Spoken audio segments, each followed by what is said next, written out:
Assalamu alaikum, урматтуу биздин каналыбыздын катталуучулары. Кандайсыздар? Амансыздарбы? Туугандар, экран астында турган койлорго жакшылап назар салып көңүл буруңуздар. Тагыраак айтканда, Чүй областы Кара Балта шаарынан Дыйкандан чыгып атат туугандар. Так, азыр могу экран астында сиздер көрүп турган койлор жалпы бул жерде 20 баш. Булар эттүүрөк койлор экен. Булардын жаштарына келсек, козу тиш, 2 тиш, 4 тиш, 6 тиш койлор экен. 8 тиш төгөрөк койлор жок дейт. Булардын баасыны 22.700 сомдон деп койду ээси. Ушул эле видеону карап турсаңыздар, азыр ушул эле короодон, ушул бир кишиден дагы 100 баш кой сатыкка чыгып атат. Алардын да жаштары ушундай.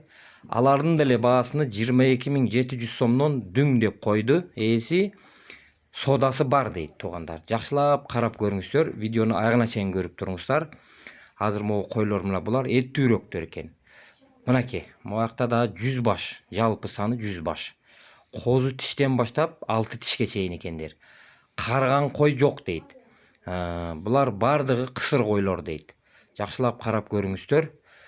Кимге эгер жакса ушулар туура келсе, содасы бар дейт.